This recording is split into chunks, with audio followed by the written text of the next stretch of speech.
Muy bien, pues empezamos el turno de ruegos y preguntas. Muy bien, buenas tardes. Pues empezamos a leer las preguntas y la verdad es que tenemos muchísimas. Y no solamente vamos a leer las preguntas que ustedes han escrito y nos han enviado físicamente en esas cartulinas, también tenemos un grupo de inversores de Bestinver en una red social en Internet que se llama Unience, mucha gente que no ha podido venir físicamente aquí, pero que nos sigue online, y de ellos también vamos a recoger preguntas y les vamos a formular. La primera pregunta es, ¿cuál es nuestra opinión acerca de los bancos españoles, especialmente los dos grandes? Y si tras sanearse después de 2 o 3 años pueden ser inversiones interesantes para Bestinver. Todavía no tenemos ninguna acción de ningún banco español.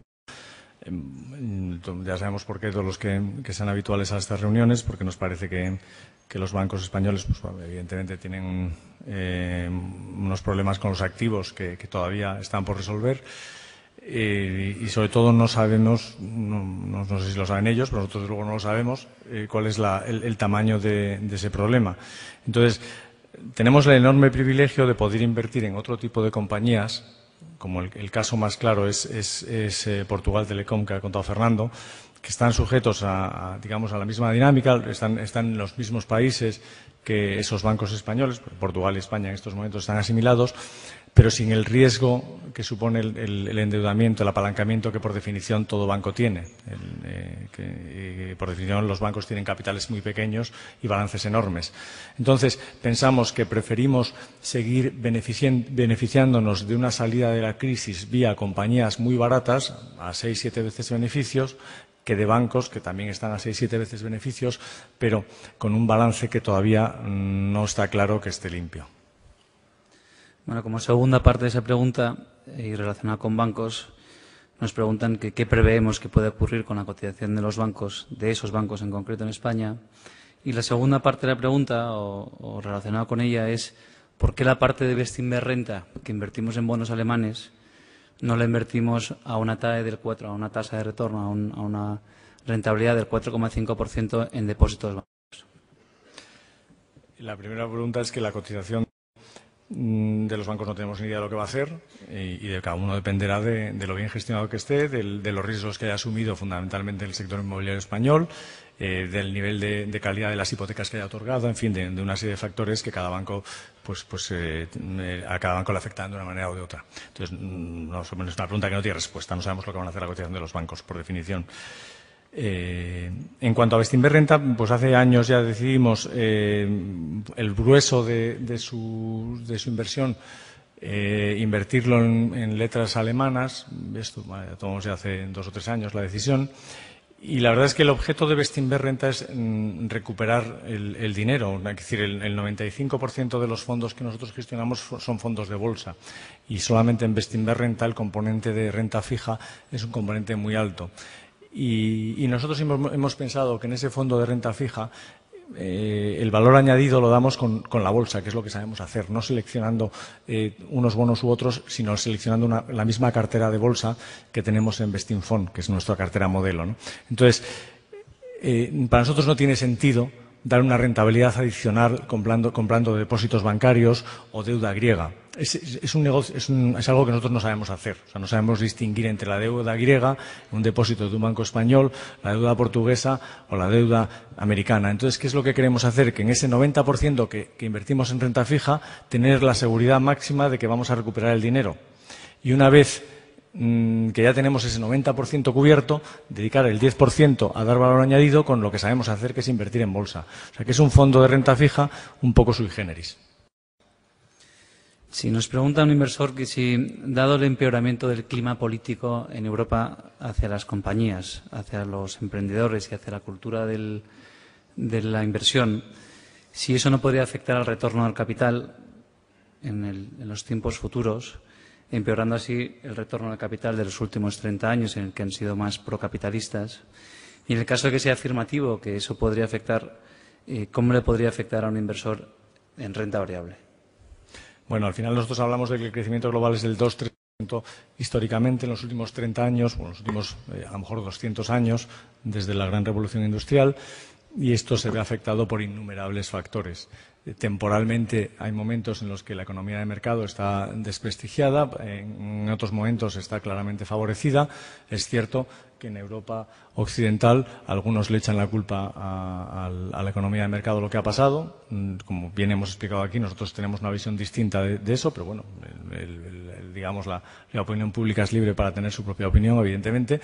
Sin embargo, hay en otros países en los que, evidentemente, la economía de mercado está en auge y con un prestigio enorme, como son los países que no tenían economía de mercado y que la están probando. El caso de China, que ya hemos comentado, u otros muchos países. Al final, todo ese conjunto de factores hace que el mundo crezca al 2, 3, 4% anual. Y, por supuesto, que habrá factores negativos en el futuro y factores positivos. Pero lo normal es que ese conjunto de factores absolutamente impredecibles e incalculables, de alguna manera, todo ese conjunto de factores, pues lo normal es que no nos hagan diverger un poco de ese 2, 3% o 4% de crecimiento anual. Cuando los factores negativos tengan más fuerza, pues el mundo crecerá al 2%. Cuando haya más proteccionismo, cuando haya más impedimentos a la iniciativa, en fin, las cosas, cuando haya un tsunami, cuando haya atentados terroristas, cuando haya guerra entre Irak y Israel e Irán, en fin, cuando haya cosas claramente negativas para el desarrollo económico, pues el crecimiento tenderá al 2%. Y cuando no haya esos factores negativos de los que estamos hablando, y pues entre África, por ejemplo, en el desarrollo económico, pues a lo mejor la entrada de África provocará otro 1% de crecimiento adicional que ahora no esperamos. Las sorpresas no siempre son negativas, hay a veces en que son positivas las sorpresas, ¿no? Como nos ha pasado con China en los últimos 20 o 25 años, ¿no? O sea, que pasarán muchas cosas y al final acabaremos donde estamos, como decía Gato Pardo, ¿no? Sí, muy recientemente Warren Buffett ha recomendado invertir en vivienda.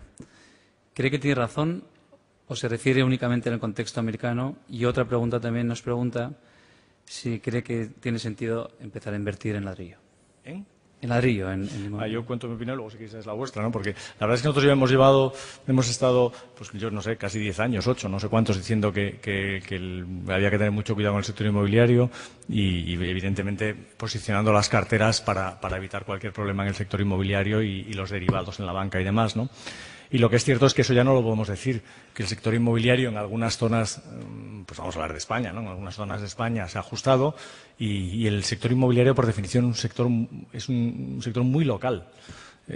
Yo cuento la anécdota del sitio donde veraneamos, o sea, que decir, en Galicia, pues es que una casa ahora vale más que hace 4 años y medio. Entonces, bueno, es que pues eso, en algún sitio de España eso ha ocurrido. Entonces, ahora mismo, ¿qué ocurre? Que ya no podemos decir que todo está caro. Ahora hay que ir caso a caso. Y ahí, claramente, ya cualquiera de nosotros aquí tiene su círculo de competencia y sus barrios, sus ciudades, su pueblo, y ahí conoce más que nadie lo que es bueno y lo que no. En resumen, yo diría, o decir, si todo lo que haya caído un 50%, pues empieza a ser bastante interesante para mirar. Pues hombre, lo que haya caído un 10-15%, pues a lo mejor habría que ir con cuidado. Pero vamos, insisto, en donde veraneamos nosotros están por encima que hace 4 años y medio. Y ahora mismo el que quiera comprar va a tener que pagar eso. O sea, que es un sector muy local. Un dato interesante es lo que ha pasado con Torre Picasso. Para nosotros, yo creo que es significativo, ¿no? Que es un activo que es emblemático en España, probablemente el más emblemático que había, pues hasta las 4 torres, pero todavía sigue siendo un activo muy emblemático y que se ha vendido, pues parece que a la mitad de precio de lo que se pagó hace 3 o 4 años por la última vez que sí hubo una transacción sobre la torre, ¿no? Y además el precio al que se ha comprado le da al inversor, de todos conocido, una rentabilidad del 6-6,5% anual, que parece que ya es interesante. Ya no son las rentabilidades del 2-3% que daban las inversiones inmobiliarias hace 3 o 4 años. Es decir, invertir al 6% en una torre emblemática como esa, con unos alquileres a un precio razonable, a 25 euros, pues ya empieza a ser interesante. O sea, ya no es una locura. Ya no se dice, oye, estás haciendo una... No parece, ¿no? O sea, te equivocarás o no te equivocarás, pero empieza a ser razonable, ¿no? Dicho todo esto, es un mercado tan local que cualquiera sabe mejor sobre su entorno que alguien que pueda hablar a nivel general. No sé si veis de una manera distinta o no, pero... Ni una coma que añadir. ¿Hay algo que quitar? Bueno, yo, por ejemplo, a mí, la verdad es que yo sí he hecho alguna vez algún vistazo también por la zona de alrededor.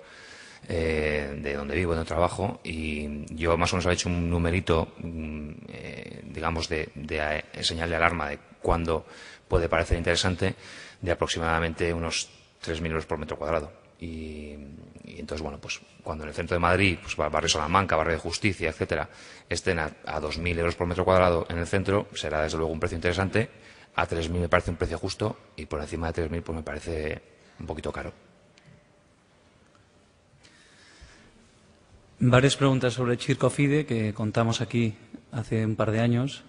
Nos preguntan que si seguimos teniendo confianza en Chircofide, que si hemos rebajado la valoración, que si el precio que pagó Verbund por Sorgenia nos parece que sería un precio razonable hoy, y que si podíamos comentar un poco el caso Mondadori, el lodo Mondadori. Bueno, son muchas preguntas en una. Voy a tratar de resumirlas. En esencia, no ha cambiado gran cosa en CHIR. Para los que no lo conozcan, recuerdo que CHIR es un holding gestionado por la familia Benedetti, que tiene intereses en centrales de ciclo combinado, tiene una compañía que produce piezas para coches, tiene una cadena de residencias de ancianos y luego tiene un negocio de publicación. Son los dueños, digamos, del equivalente del país aquí, de la República. Bien, estos activos no hemos variado sustancialmente la valoración. El que ha preguntado menciona la operación de Verbund, que es un operador austriaco que suscribió una serie de ampliaciones de capital en Sorgenia, que es su activo principal. Bien, esas valoraciones las hemos recortado un poco, pero en esencia las compañías están yendo razonablemente bien, y si cogemos el valor, digamos, pues de la cadena de residencias de ancianos, el valor de la compañía de coches, que está ganando ya prácticamente más de lo que estaba ganando en el año 2007, y cogemos el valor del Expreso, que es la filial que tienen los periódicos, y que están yendo bastante bien resultados a pesar de la caída de la publicidad, porque han compensado con recorte de costes, pues tenemos que, y de esas tres sociedades que he mencionado, dos cotizan, tenemos que prácticamente hoy, a través de CHIR, tenemos 4 centrales de 750 megavatios de ciclo combinado gratis. En fin, al frente de eso hay un señor que ha demostrado que sabe comprar a 2 y vender a 4, que es Rodolfo de Benedetti. Entonces, bueno, nos sigue pareciendo tremendamente atractivo. Está en Italia y, por tanto, sujeta, pues, pues como en el caso de Portugal, a los vaivenes que pueda haber con la prima de riesgo italiana y demás, pero nos sentimos tremendamente sólidos, y la valoración la hemos recortado, pero muy poquito, un 10, un 12%. O sea, en esencia sigue todavía valiendo más cerca del triple que del doble, digamos. Sí, la siguiente pregunta es que si vemos razonable, son varias preguntas que van todas en la misma línea, pero que si vemos razonable que en un plazo de 6 años o en un futuro a medio plazo el rendimiento anual de un 10% es factible, tal y como ha sucedido en las 13 grandes recesiones mundiales anteriores. Y relacionado con esto, otro inversor nos dice que hay algunos gestores que dicen que las rentabilidades de doble dígito son cosas del pasado, que si estamos de acuerdo en esta afirmación. Bueno, yo diría que las rentabilidades del pasado son cero patatero, que son los últimos 10 años, ¿no? No sé si se refiere al siglo anterior o algo así. Pero vamos, lo normal es que la bolsa en los últimos 200 años ha tenido una rentabilidad del 6% en términos reales, por encima de la inflación, y lo más probable es que en los próximos 200 años tenga rentabilidades parecidas. O sea, estamos sujetos a innumerables factores, pero unos se compensarán con otros, y al final lo normal es que acabamos teniendo rentabilidades positivas, razonables, no enormes, pero razonables en los próximos años. Hay que recordar que claro, cuando hemos tenido en los últimos 10 o 12 años rentabilidades del 1%, del 0%, como ha contado Álvaro, claro, es que de aquellos barros vienen de aquellos polvos vienen estos lodos. Es decir, en los años previos, es decir, desde el 82 al 2000, habíamos tenido rentabilidades del 16% anual acumuladas en los mercados. Y claro, o sea, para nosotros el momento de más crisis o el momento de más indefinición que no sabíamos cómo afrontar no ha sido el año 2008 o el 2009, sino ha sido el año 98-99. Es decir, cuando llevábamos 18 años de bolsa alcista y bajábamos a tomar un café abajo y estaba todo el mundo leyendo Expansión. Ese ha sido el periodo crítico para nosotros y afortunadamente lo hemos conseguido salvar razonablemente bien con un 8, 9, 10% anual de rentabilidad en estos 10 últimos años cuando la bolsa no ha hecho nada. Ahora lo vemos mucho más fácil. Ahora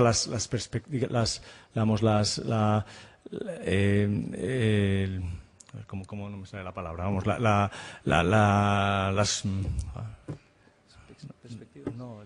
que piensa la gente que va a hacer la bolsa. Sentimiento común, ¿no? Expectativas. Las expectativas, hombre. Las expectativas para la bolsa están en cero. O sea que verdaderamente es muy fácil batir las expectativas. Esta misma pregunta se delata. O sea que la gente ya desespera. Es decir, ¿cómo vamos a tener nunca más rentabilidades del 10%? ¿No? Pues claro, entonces, afortunadamente, gracias a que las expectativas son muy bajas, que hacen que los precios sean muy bajos y que algunas acciones estén a 5 veces beneficio, gracias a eso es bastante más probable que hace 10 años que tengamos rentabilidades, no nos gusta nunca hablar de números, pero rentabilidades interesantes para todos los que estamos aquí reunidos. Fenómeno. Una pregunta de Unience. Dice, a simple vista parece que en Bestinver el retorno sobre la inversión para el inversor medio es menor que la media de ganancias del fondo por la simple razón de que las rentabilidades de Bestinver han bajado conforme los fondos han ido creciendo con más partícipes y más patrimonio bajo gestión. Nos da una referencia de un artículo en el Economist en el que explica esto, que se llama La maldición del ganador, y nos pregunta, ¿las rentabilidades medias, que no las recientes, atraen a partícipes que ganan menos dinero del que muestran los resultados históricos del gestor? ¿No les parece a ustedes que esto pudiera estar ocurriendo con Bestinver? Quizá hay que poner la diapositiva 3, Paco, que te veo buscando. Sí, hay que poner la diapositiva 3, pero yo diría que lo que pasa es que no tenemos aquí los datos, ¿no? Que lo más interesante es mirar las rentabilidades por periodos, ¿no? y sobre todo frente al sobre todo frente al benchmark. Y hombre, quiero decir, evidentemente conforme crecemos la flexibilidad es más pequeña, pero la realidad es que el año en el que lo hemos hecho claramente mejor respecto al mercado ha sido hace 2 años, hace 3 años, en el 2009, en lo que hemos tenido un 48% más rentabilidad que el fondo. Nunca habíamos tenido nada que se acercara a eso. De hecho, los 2 años siguientes más o menos equivalen a eso, que son el año 2000 y 2001, que fueron años extraordinarios para nuestra gestión de valor. Es decir, puede que algo sí que estemos dando de rentabilidad inferior por el tamaño que tenemos, pero yo creo que es prácticamente despreciable el ratio de declino que hacemos respecto al mercado. Eso no quiere decir, eso ha sido el pasado, que está bien, pero lo importante es el futuro. Y es posible que en el futuro eso ocurra, que lo hagamos mejor que el mercado, pero no tan bien respecto a lo que lo hacíamos en años anteriores. Y en vez de un 8,7% que hemos obtenido extra en los últimos años, o desde que hemos empezado, se convierta en un 7,5, en un 7 es posible. Cuando veamos que eso cae demasiado, pues será probablemente el momento en que tomamos la decisión de no admitir más flujos de dinero, porque entonces tendremos un tamaño demasiado elevado. Por ahora estamos cómodos porque tenemos un tamaño suficientemente grande como para, digamos, hablando llanamente, o sea, que nos hagan caso, es decir, que todas las compañías con las que queremos hablar pues hablen con nosotros y tenemos un tamaño óptimo en ese sentido y no es excesivamente grande como para dificultarnos comprar todas las acciones que queramos en la mayoría de compañías, ¿no? Hay que tener en cuenta que tenemos la cartera, a pesar del tamaño que tenemos, a PER 7, o sea, que tener una cartera a PER 7 es verdaderamente interesantísimo. Y en la cartera ibérica no tanto, pero en la cartera internacional que tenemos aquí delante estamos hablando de compañías con una media de retorno sobre el capital superiores al 40%. O sea, tenemos compañías extraordinarias porque tener un retorno sobre el capital del 40% quiere decir que por cada euro que ponemos nos dan 40. Es que eso es un negocio extraordinario. Bueno, sí, 0,40. Es un negocio extraordinario. Verdaderamente, no todos los negocios que cotizan en bolsa tienen ese roce y la media de la economía de mercado tiende al 7-8% por definición, porque cuando tienes un buen negocio con retornos del 25-30, alguien lo va a copiar. O sea, tenemos una cartera con un roce del 40 y tantos % a PER 6-7. Nunca hemos tenido una cartera de esa calidad, entre otras cosas porque hemos cambiado la manera de hacer y hemos focalizado más la calidad de la que hablaba Álvaro antes y ahora mismo pues casi es casi más importante la calidad que la baratura de la compañía. Pero en cualquier caso la combinación ahora mismo es 40 y tantos % de roce y 7% de PER. todavía siguen siendo ratios muy interesantes, aunque estoy de acuerdo con este señor que es muy probable que con el tiempo vayan bajando. Sí, otra persona nos pregunta que si ante la inestabilidad monetaria y la elevada cotización del euro, no consideramos interesante comprar con el actual euro otras divisas con mejores expectativas, pues la divisa en China o en los BRICS, corona noruega, etcétera. Bueno, si vamos a la transparencia número 6, de hecho es lo que estamos haciendo poco a poco. O sea, si vemos las ventas de las compañías en la cartera internacional, que es la más importante, pues la exposición no euro era del 47% el año pasado y este año es el 53%. En el año 2010 estábamos hablando del 40 y poco por ciento. O sea, que poco a poco y a nuestro ritmo vamos aumentando la exposición a no euro. O sea que vamos en esa línea. Lo importante no es dónde esté cotizada la compañía, sino dónde vende el producto. Y esas ventas van aumentando hacia países no euro. Entre otras cosas porque Europa no crece, como estamos viendo, como vimos en la transparencia sobre los países del sur de Europa. Y otros países emergentes crecen. Y, por ejemplo, BMW, aunque no hagamos nada con la compañía, ni vendamos ni compramos ninguna acción, cada vez en BMW es más importante China y países emergentes en sus ventas, con lo cual, por naturaleza, la parte no euro va a de manera natural crecer en nuestras carteras. Lo que pasa es que siempre lo intentamos hacer controlándolo, es decir, con compañías cotizadas en Europa y aunque hemos hecho nuestros primeros pinitos, como ha contado Germán Minkun en China, lo hacemos poco a poco y despacio, con cantidades pequeñas, porque los experimentos los hacemos con gaseosa, ¿no? Entonces, el grueso sigue siendo compañías cotizadas en Europa que venden pues en todo el mundo, como vemos aquí. Sí, la siguiente pregunta es, nos preguntan que cómo vemos la situación económica española ante la reforma del sector financiero y que si confiamos en esa recuperación, que si no sería el momento de tener una mayor ponderación de España dentro de nuestras carteras. Bueno, pues sí, la verdad es que lo que vemos es que se están tomando las decisiones correctas. El problema es hasta a qué ritmo y en qué medida son suficientes y probablemente haya que hacerlas no sé si a un ritmo más rápido, pero más, digamos, con más profundidad. En cuanto a nosotros y nuestra actitud ante eso, siempre hemos dicho que estamos esperando a que haya portadas muy negativas para comprar y cuanto más negativas sean las portadas, más estaremos dispuestos a comprar. Y un ejemplo muy claro es el que ha contado Fernando en Portugal Telecom. Portugal ya está intervenida, es un caso perdido, o sea, la gente ya la asimila a Grecia, pues entonces es cuando nosotros estamos comprando compañías de Portugal de una manera importante, porque ya probablemente todo lo malo está reflejado en el precio. En España, en parte sí, en parte no. Entonces vamos caso a caso. De hecho, estamos comprando ya algunas compañías con actividad puramente en España, en fin, que cuando sea la información pública pues se verá, y iremos poco a poco incrementando la posición en España, tanto en cuanto las cotizaciones vayan reflejando pues el entorno negativo. Sí, pues dos inversores hablan un poco sobre los errores declarados de Bestinver.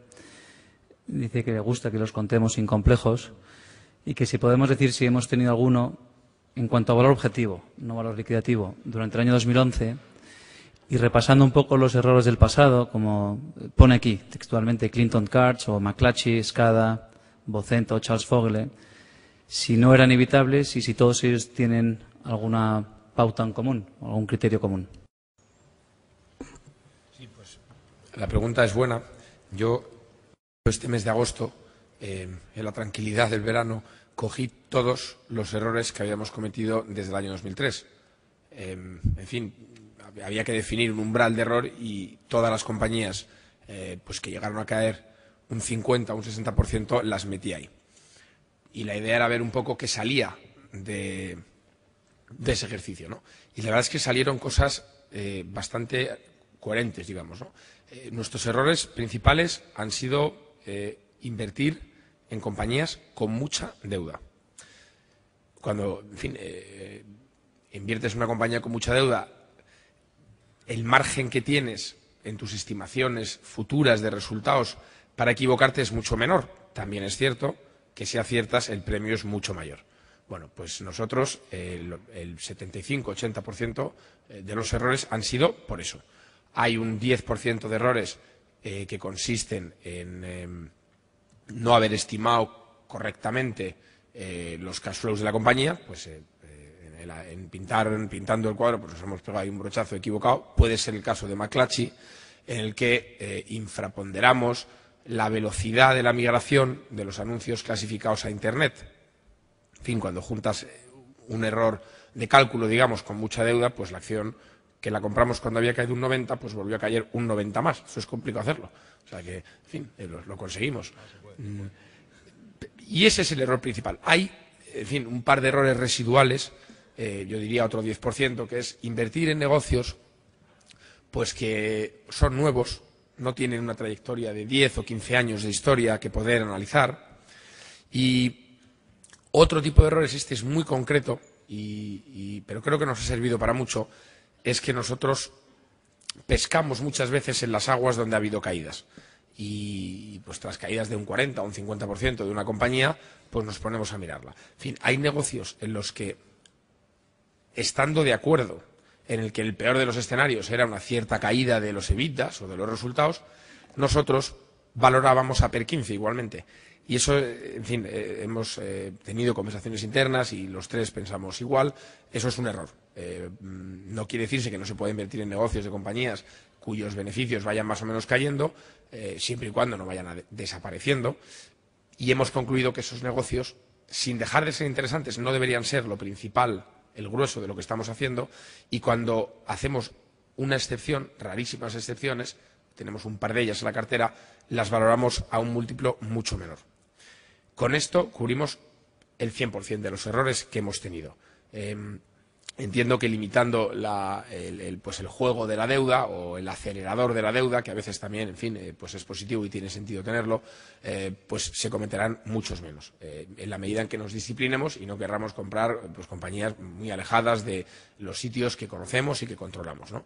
En fin, yo diría que esto es lo más importante. Ha mencionado el hombre que preguntaba alguna pregunta, un valor ha dicho Clinton Cash, me parece.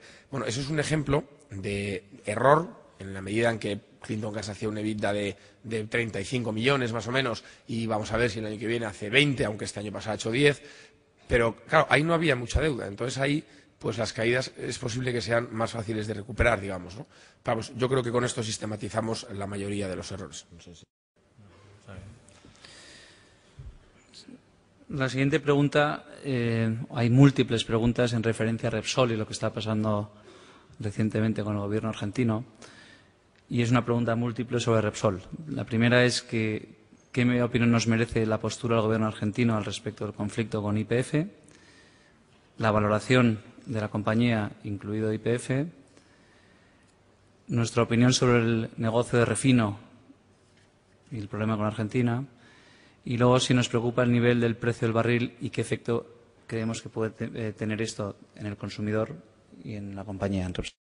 Antes de darle paso a Fernando, que ha estado en Argentina visitando los pozos de Repsol en el sur, un comentario genérico que hemos aplicado antes a la bolsa en general y que se aplica a las compañías. Nosotros trabajamos siempre con un margen de seguridad muy alto y en general pues lo normal es que pasen cosas buenas y cosas malas y sorpresas positivas y negativas. Y al final lo esencial es trabajar con ese margen de seguridad. Y el caso de Repsol es muy claro. Es una compañía, nosotros ya la hemos presentado aquí hace 2 o 3 años, hablamos de ella. En su día, y seguimos pensando que vale entre 35 y 40 euros por acción. La acción cotiza pues a 20, 22 euros por acción, es decir, que vale el doble. ¿Qué ocurre? Cuando tienes una sorpresa negativa, como nos ha pasado con las ganas del gobierno argentino de cambiar las reglas del juego, pues lo que ocurre pues que en vez de estar hablando de una valoración de 35 o 40, pues a lo mejor hablas de entre 30 y 35.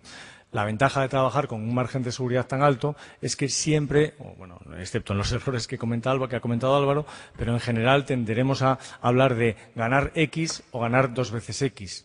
Con suerte no hablaremos de perder, pero siempre estaremos sujetos a sorpresas tanto negativas como positivas. Como en caso positivo más obvio ha sido el desarrollo tremendo de BMW en China, que hasta a nosotros mismos nos ha sorprendido. O sea, está sujeto a todo tipo de incógnitas porque no somos pitonisos, ¿no? O sea, que decir, las cosas, pues planteamos las cosas, pero van sucediendo como suceden, ¿no? Entonces, dicho esto, te dejo hablar de Repsol. Sí, bueno, el conflicto y lo que está apareciendo en empresa respecto a YPF y el gobierno argentino, lo cierto es que, bueno, vuelve a ser la forma heterodoxa que tiene el gobierno argentino de negociar. Yo creo que básicamente lo que están haciendo es un poquito de presión. Repsol, a través de YPF, ha encontrado unas enormes reservas de crudo no convencional en Argentina que antiguamente se pensaban que no eran comercialmente explotables y ahora parece que sí lo van a ser. Y bueno, pues eso es un nuevo auge que se ha encontrado la compañía y evidentemente el gobierno pues ahora ha decidido que quiere participar más de lo que le correspondería, ¿no? Entonces están, yo creo que acudiendo a todo tipo de estrategias de negociación, pues para procurar que Repsol incremente la inversión, porque evidentemente eso generará pues más ingresos fiscales, más empleo y además así el gobierno argentino se marca un tanto y bueno, pues permite además que la prensa publique algunos titulares, digamos, populistas sobre tenemos que defender los activos patrios, etcétera, lo de siempre, ¿no? El caso es que nosotros nunca hemos valorado YPF, la filial de Repsol en Argentina,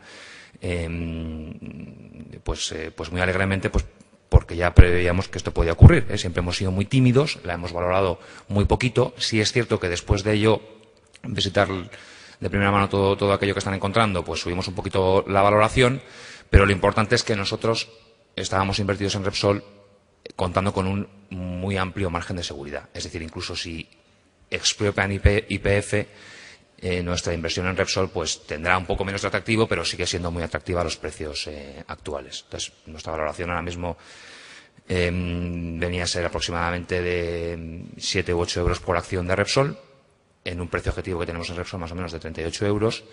Si el gobierno argentino pues nos hace daño, pues será un poco menos, no sé si 2, 3, 4 euros menos. Pero en todo caso, si el precio objetivo ahora mismo son 38 euros, puede bajar a 34, 33, teniendo en cuenta la cotización actual de 30, sigue siendo interesante. Es decir, ya nos habíamos protegido, y esto en general pues lo hacemos con todas las inversiones, ¿no? Tratar de siempre de invertir con un margen de seguridad previendo sorpresas de toda naturaleza. Simplemente, para la persona que había preguntado antes, tenemos unos datos, si podemos ir a la transferencia número 3, unos datos aproximados de las rentabilidades históricas divididos en 3 periodos de tiempo. Y entonces, aproximadamente, desde el año 98 al 2002, los primeros 5 años, la rentabilidad relativa, que es lo que lo hace mejor que el índice, que hemos tenido fue en total un 35%, que supone un 7% anual de exceso de rentabilidad respecto a los índices. En los siguientes 5 años, del 3 al 7, fue un 60%, es decir, un 11% anual de rentabilidad de exceso a los índices, es decir, mejoró con el tamaño. Y luego, en los últimos 5, ha sido del 50%, desde el año 2008, en exceso, equivalente a un 10% anual. Es decir, en los últimos años, los últimos 10 años han sido mejores que los primeros años de la cartera internacional, a pesar de que en los primeros años la cartera internacional tenía un tamaño realmente ínfimo. O sea que verdad, no se puede decir que tengamos menos rentabilidad ahora de la que teníamos al principio de trabajar en la cartera internacional. Sí, una pregunta para todos y es ¿qué porcentaje de su patrimonio está en el Bestinver Grandes Compañías? Bueno, por ahora 0, pero la idea es que cuando tengamos algo disponible, pues tener una cantidad pero relativamente pequeña, porque insistimos en que es bastante probable que Bestinfond se comporte y el resto de fondos se comporten mejor que grandes compañías en el futuro, vamos, siempre. La idea es probable que sea siempre más rentable Bestinfond. Lo cual no quiere decir que pueda en un momento dado grandes compañías comportarse mejor, porque resulta que las compañías que están en ese fondo y no están en Bestinfond se comporten mejor. Eso puede ocurrir, pero lo normal es que se comporten con mejor Bestinfond. Por lo tanto, siempre tendremos una cantidad pequeña si tenemos algo de nuestros ahorros. Sí, preguntan que si a la hora de invertir vuestros patrimonios personales, si tenéis en cuenta qué criterios y si hacéis algo de market timing, si buscáis el momento idóneo. Bueno, el criterio que intentamos tener es el más razonable posible. En estos momentos es 80-20. 80 la cartera internacional, 20 la cartera nacional. Esto lo hemos ido cambiando a lo largo del tiempo. En su día fuera 50-50 y ahora lo hemos dejado en 80 internacional, 20 ibérica. ¿Por qué?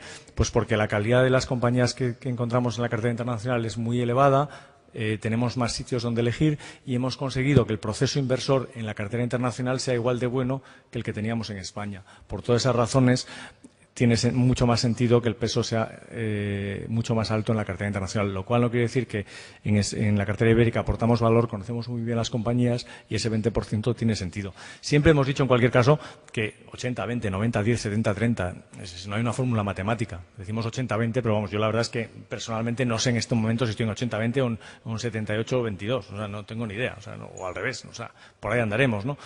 Fundamentalmente también los fondos se comportan como uno sube de repente mucho un año, otro no, entonces tampoco andamos moviendo los fondos de uno a otro, o sea que lo dejamos relativamente estable, ¿no? Y hacemos el equilibrio con nuevo dinero, cuando tenemos el dinero para invertir. Y por supuesto, market timing hacemos cero. Yo personalmente, vosotros ahora hacéis lo que hacéis, pero vamos, yo el día que tenemos el dinero disponible para invertir, al día siguiente, OMF Banco de España y ni un minuto en la cuenta corriente. Sí, hablando sobre la Escuela Austríaca de Pensamiento, nos preguntan, en anteriores conferencias, cuando distintos países han quebrado, como México, Argentina, Rusia, luego la bolsa se disparó. Ahora que Grecia parece que es muy posible que salga del euro, que si no nos parece oportuno invertir ahí. Y hay una segunda parte de la pregunta que te formulo cuando contestéis. No, sí, tiene sentido. O sea, en el fondo es el razonamiento de invertir en Portugal, ¿no? Que en el peor escenario Portugal sale del euro, perdemos dinero porque la nueva moneda vale un 30% menos, pero el país probablemente en muchos aspectos irá mejor y exportará mejor. Entonces, al final será una decisión relativamente neutra para nosotros como inversores. Lo que ganamos por un lado lo perdemos por el otro, pero lo esencial es que entramos en ese juego a PER 5. Entonces, ¿qué ocurre? Que con lo mismo que pasó en Argentina, en los años previos a un colapso del sistema financiero, los mercados caen, dejan las cosas muy atractivas y cuando el país, de una manera u otra, sale de ese impasse que genera la crisis, pues se produce una revalorización fortísima del país y, en el fondo, invirtiendo en Portugal lo estamos haciendo. ¿Por qué no lo hacemos en Grecia? Pues porque Grecia, bueno, digamos, las compañías que hay en Grecia no son mejores que las que tenemos en cartera y lo que tenemos en cartera está a un precio tan atractivo que, francamente, comprar Portugal Telecom a PER 5 o la compañía telefónica griega a PER 4, pues no añade excesivo valor para la complicación que añade invertir en Grecia. Si Grecia estuviera a PER 2 y el resto de Europa a PER 15, pues claro, nos plantearíamos seriamente invertir en Grecia, pero es que tenemos una cartera PER 6, entonces la barrera de entrada es muy fuerte en nuestro portfolio, es muy difícil entrar en nuestra cartera para que podamos invertir, porque tenemos unas cosas muy buenas.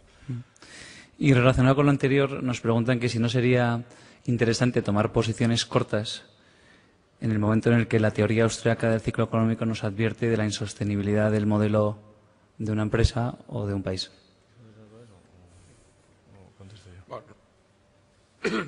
El hecho de tomar posiciones cortas, que es, digamos, apostar a que las cosas bajen, pues no está en nuestro ADN. Es decir, se podría hacer y a lo mejor en el futuro lo hacemos. Pero vamos, yo personalmente no me parece nada atractivo por una razón principal. Cuando nosotros compramos un activo que está infravalorado, el tiempo juega a nuestro favor. Es decir, los activos infravalorados no se quedan toda la vida infravalorados. Sin embargo, yo personalmente, yo creo que lo hemos comentado los tres, hemos hecho ejercicios de decir, si vendiéramos corto el sector inmobiliario español, por ejemplo. Yo personalmente, desde que me hubiera puesto corto de Metrovacesa, multiplico por 3. Es decir, hubiera quebrado 3 veces por el camino, ¿no? En fin, la gracia de la inversión, tal y como la entendemos, es que uno duerme tranquilo y el propio paso del tiempo le ayuda a llegar a su objetivo. Cuando se vende corto hay que acertar además con el timing, hay que hacerlo en el momento correcto y no es fácil. No sé si vosotros pensáis igual. Sí, no, exactamente lo mismo, vamos. Si nos preguntan que si a la hora de analizar una compañía tenemos en cuenta algún catalizador que se pueda producir en el corto plazo. Hombre, sí, no, o sea, que decir, tampoco vamos a decir que no nos importan los catalizadores y el corto plazo, o sea, siempre planteamos la inversión a largo plazo. Pero bueno, por ejemplo, en fin, ahora pues pensamos que, por un ejemplo práctico, BMW pensamos que este año va a tener que empezar a hacer algo con su dinero, porque claro, tener 15 billones de euros en la cuenta corriente, yo nunca los he tenido, pero no debe ser complicado, ¿no? O sea, es decir, difícil de gestionar, ¿no? Entonces, hay un catalizador importante en BMW en estos momentos, que es que va a tener que hacer algo con el dinero porque tiene tanto que es que no se sostiene. Entonces, ¿qué ocurre? Que probablemente si toman una decisión que el mercado no espera tanto porque les parece que es una compañía muy conservadora y que no van a hacer nada con ese dinero porque, en fin, por lo que sea, si toman la decisión de devolver parte de ese dinero a los accionistas, pues va a ser una sorpresa positiva y pensamos que puede ocurrir este año, porque este año ya han hecho la transformación de plataformas, ahora acaba de salir el Serie 3 y demás, el nuevo. Entonces, bueno, pues es el momento. ¿Hacemos algo muy distinto? Pues no, pero vamos, obviamente lo tenemos en la cabeza, ¿no? Si nos piden explicaciones o que expliquemos el porqué de nuestra inversión en Thales, en la compañía de defensa francesa. Bueno, Thales es una compañía que tiene una parte de su actividad en el sector de la defensa y otra en el sector civil. Es una compañía que tuvo problemas. Para que tengan una idea, el sector de la defensa es un sector razonablemente estable, va y viene con los presupuestos de defensa de los grandes países, pero en general todas las compañías tienen un margen pues del 10%, las americanas y las europeas buenas más o menos de ese nivel. Thales tuvo problemas gordos hace 3-4 años en un número limitado de contratos que llevó sus márgenes a niveles del 1%. Bien, nosotros llegamos a Thales porque siendo accionistas de otra compañía estupendamente gestionada, Dassault Aviación, pues Dassault Aviación compró una participación en Thales. Digamos que el respeto que teníamos por los gestores de Dassault Aviación nos llevó a mirar Thales. Y los problemas que tenía Thales, en fin, pues hoy están solucionados ya.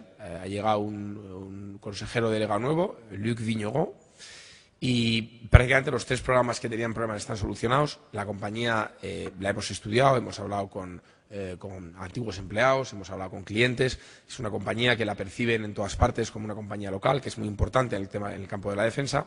Y la esencia es que Thales pues, va a estar haciendo este año márgenes del 5 o el 6% y nosotros queremos que los llegara a hacer del 8 o el 10. Es decir, creemos que francamente no existe ninguna razón por la que Thales tenga que hacer menos margen que sus homólogos del sector. Claro, si hace esos números, pues el precio no ha recogido ni la mitad del camino que tendría que recoger. Es decir, la gente no se cree que Thales hoy es una mejor compañía.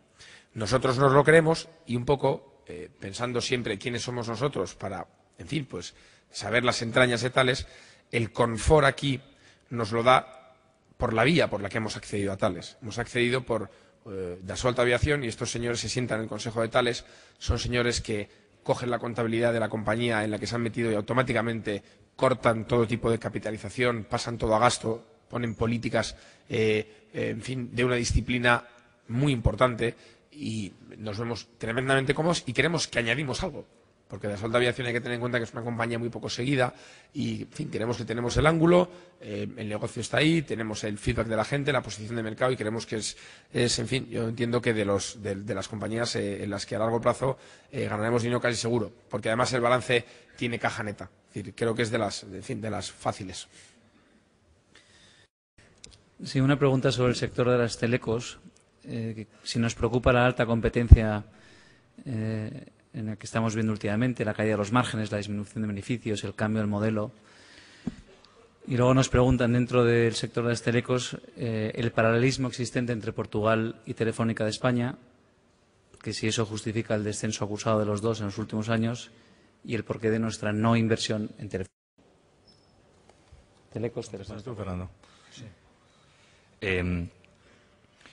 Bueno, empezando quizá por comparar Telefónica con Portugal Telecom, que creo que respondería las dos preguntas últimas y que además creo que más o menos lo he tocado tangencialmente durante la presentación. Justamente el círculo virtuoso, el punto de partida virtuoso que se produce en Portugal Telecom de haber hecho los deberes desde el punto de vista de las inversiones ya y partir de una situación de ingresos o de precios ajustados porque el juego competitivo en el mercado portugués ya ha hecho que, bueno, pues que las compañías hayan tenido que hacer buenas ofertas a sus clientes. Nos parece que en Telefónica no es la situación todavía. Es verdad que el mercado en España, el mercado en España está cayendo y pues Yastel, Ono y tal están haciendo daño, pero todavía los precios medios siguen siendo bastante más altos, desde luego que en Portugal, incluso que en otros países en Europa. y además pues creemos que la probabilidad de que Telefónica tenga que encima incrementar el ritmo inversor en España también es importante, con lo cual el viento en contra en términos de cash flow es alto. Además, Portugal Telecom está cotizando a 5,5 veces en beneficios free cash flow y Telefónica está cotizando a 8. Entonces, pues bueno, el caso es que no tenemos ninguna acción de Telefónica todavía, aunque es verdad que por debajo de 13 euros bueno, pues no ha recogido ya parte importante de los problemas, ¿no? Y está cotizando barata, ¿no? Pero ante la alternativa entre las dos nos convence mucho más Portugal Telecom, ¿no? En cuanto al sector, bueno, la verdad es que bueno, si todas las telecos están relativamente baratas y es verdad que la presión regulatoria y los cambios tecnológicos están produciendo incertidumbres que yo creo que están más que recogidas. En general, el sector está muy, muy barato, las rentabilidades por dividendo pues son bastante vistosas. Dentro de los fondos tenemos otra compañía del sector de telecomunicaciones en el internacional, que es Virgin Media, que también es la compañía de cable del Reino Unido. Desde hace años esta compañía ha ido bastante bien y ahora pesa mucho menos de lo que pesaba hace unos años, pero tenemos esa inversión y de hecho bueno, pues tenemos también otra pequeña inversión en una compañía en el fondo español. Entonces bueno, es un sector atractivo y nosotros hemos escogido entre las que mejor nos parecen. Sí, estas son preguntas un poco más generales y que hacen referencia a dónde buscamos las oportunidades de inversión, qué criterios o qué filtros aplicamos a la hora de decidir las empresas en las que vamos a analizar. ¿Cuál es la prensa especializada que nos parece imprescindible? Si nos fijamos en otros inversores valor, en los valores que estos señores compran. En fin, un poco cuál es la fuente de nuestra información. Creo que es un futuro competidor. Bueno, pues buscamos donde podemos, entonces, a ver, donde uno pueda. No, quiero decir que buscamos, pues hombre, al final la experiencia de los años, pues facilita mucho las cosas, ¿no? Porque al final pues los criterios se clarifican, ¿no? Y buscamos pues en todos lados, en los periódicos, en el día a día, leyendo las cosas, las compañías que caen ese día porque han publicado algunos malos resultados, las que suben, en fin, todo lo que ocurre día a día pues lo intentamos seguir para ver cómo podemos aportar algo, leyendo informes de los distintos bloques. No les hacemos a lo mejor tanto caso en su recomendación, pero sí en el análisis de la compañía y en recordarnos que existe la compañía, en su punto de vista. Y el criterio es muy sencillo, tiene que ser una compañía mejor que las que tenemos en cartera. Y entonces, bueno, pues ¿qué es el criterio de cualquier inversión que hacemos? Vendemos las acciones cuando encontramos otra compañía mejor y metemos algo en la cartera cuando pensamos que es mejor que lo que tenemos en cartera. Criterios, pues negocios buenos, con rentabilidades sobre el capital altas, gestionadas por buena gente, en fin, con una trayectoria histórica, negocios.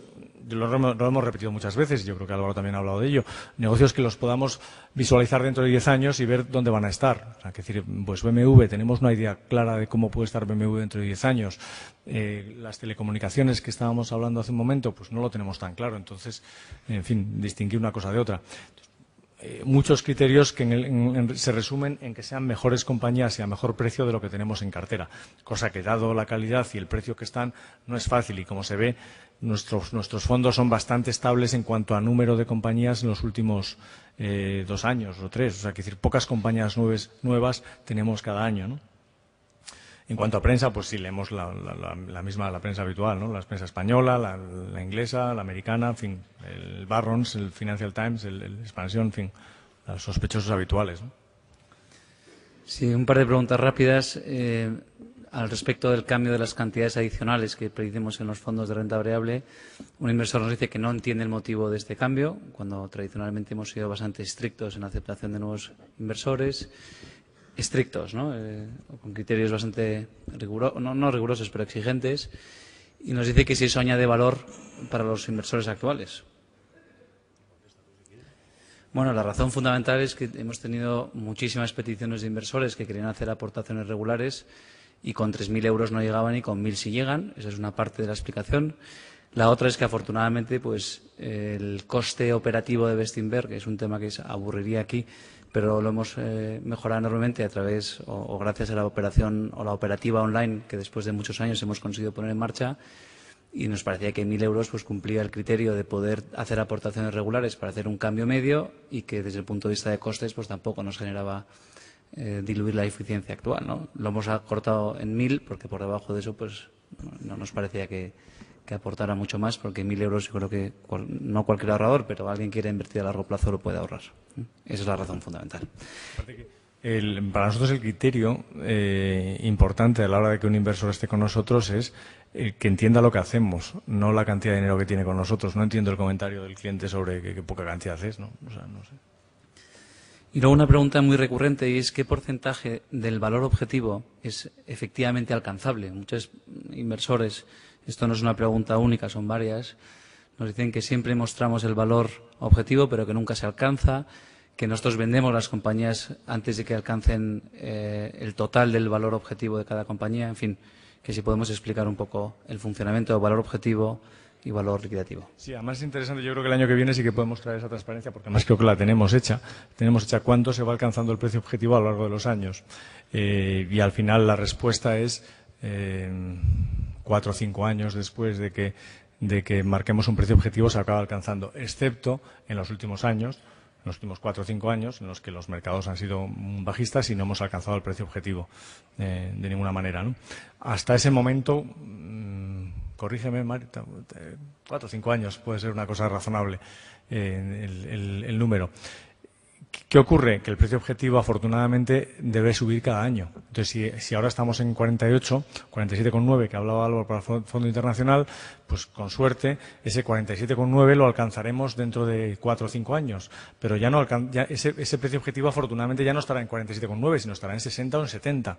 Entonces, técnicamente nunca lo alcanzamos, porque siempre vamos vendiendo cosas y comprando otras que tienen más potencial, con lo cual el precio objetivo sube sistemáticamente. Eso ha sido lo que ha pasado a lo largo de la historia. Y el valor liquidativo sigue a ese precio objetivo. 4 o 5 años es un periodo razonable para alcanzarlo. En algunas épocas de mercados muy alcistas lo hemos alcanzado en 2 años, en los años 90. Desafortunadamente en los últimos 4 o 5 años estamos tardando más, pero inexorablemente los alcanzaremos. Y es verdad que no siempre vendemos al precio que marcamos, porque, como he dicho antes, siempre una compañía que está cotizando a PER 6 no necesariamente la tenemos que vender a PER 15. Cuando llegue a PER 12, si resulta que vemos otra compañía que entra por aquí a PER 7, 8, pues no nos queda más remedio que vender la compañía a PER 12 y comprar una a PER 7, 8. Y con eso incrementamos el valor de los fondos. Bueno, la siguiente pregunta va en esa línea y quizá ya esté contestada, que es que expliquemos la relación entre la inversión a largo plazo y la enorme rotación superior al 100% en todos los fondos. Sí, pero siempre lo hemos explicado en que hay una gran rotación en términos de peso de los valores en el fondo, pero no en cuanto al número de valores. Siempre están, por ejemplo, en los últimos 2 años los mismos valores, pero en un momento dado pasamos un valor del 7 al 8, un ejemplo muy claro que hemos hablado de él y un caso práctico de los últimos 6 meses. Hemos reducido nuestra exposición, bueno, lo podemos decir, ¿no? Ferrovial, no sé, no hay problema. Hemos reducido Ferrovial, que ha sido una de nuestras niñas bonitas en los últimos años y hemos hablado aquí, es fenomenal de ella, pero se ha comportado muy bien Ferrovial. Entonces, por encima de 9, 9,5, pues hemos reducido nuestra exposición del 9% de la cartera ibérica al 5, 5,5 en estos momentos. ¿Qué hemos hecho? De la misma medida, Portugal Telecom lo hemos subido del 4,5 al 8% de la cartera. O sea, hemos cambiado una por otra. ¿Qué ha provocado eso? Pues un movimiento importante de la cartera. Pero al final lo que hacemos es vender los valores que han subido y que se van acercando a nuestro precio objetivo e ir comprando de aquellos valores que se van alejando de nuestro precio objetivo, que es el caso de Portugal Telecom. Y constantemente movemos dinero de un sitio a otro. ¿Para qué? Para incrementar el precio objetivo del fondo, el valor potencial de subida.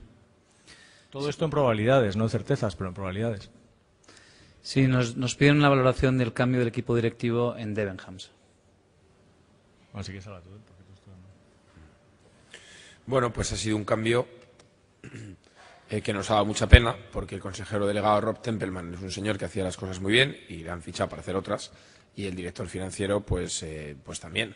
Lo que sucede es que ha sido un cambio gradual y se han quedado gente que ya llevaba en la compañía mucho tiempo. En concreto, Michael Sharp, que era el número 3 de la compañía, pues ahora es el número 1, es una persona que lleva 20 años y nosotros entendemos que hay una cierta continuidad. Y luego también, es muy importante la gestión en una compañía como Debenhams, pero En fin, las tiendas están ahí, son las que son, los emplazamientos son muy buenos. Nosotros yo creo que tenemos la misma confianza en el equipo actual que en el que había antes.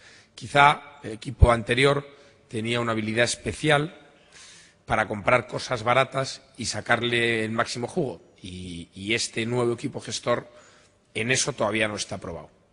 Bien, eso es la diferencia mayor. Nos preguntan que si somos razonablemente optimistas ante la salida de la crisis de España, si compañías con más exposición al ciclo económico español, como son Antena 3 y Mediaset, no deberían pesar más en nuestra cartera nacional.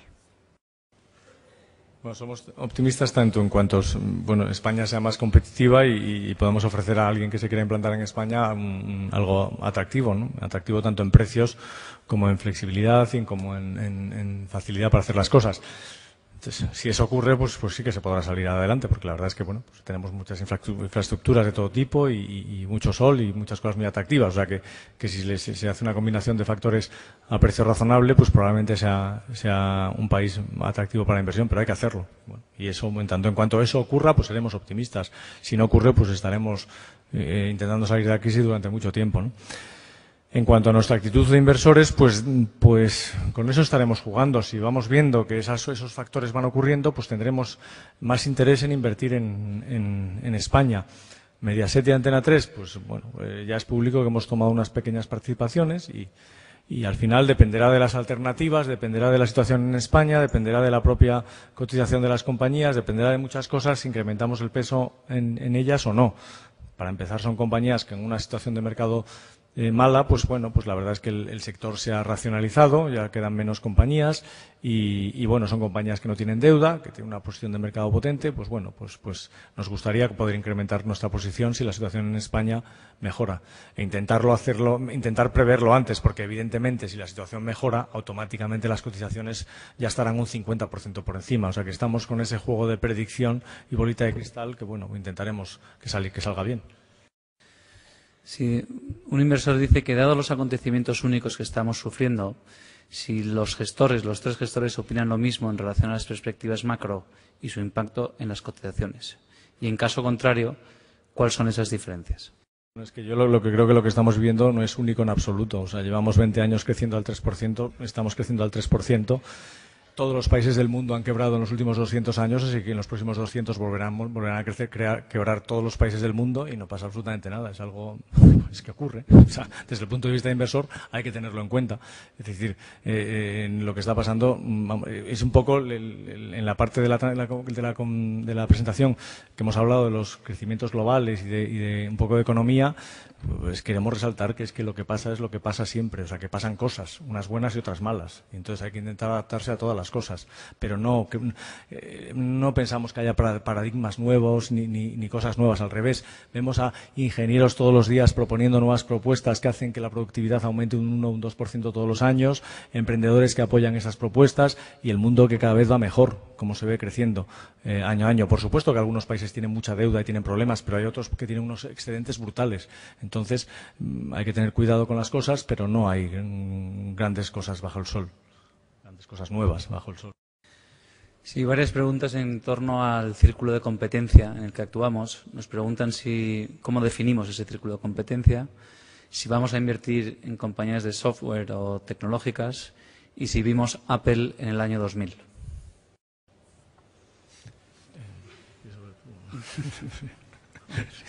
Sí, la vimos, sí, de lejos. El círculo de competencia es intentar entender negocios que sepamos que en los próximos 10 años van a estar más o menos en la misma situación en la que están en estos momentos, con la misma dinámica.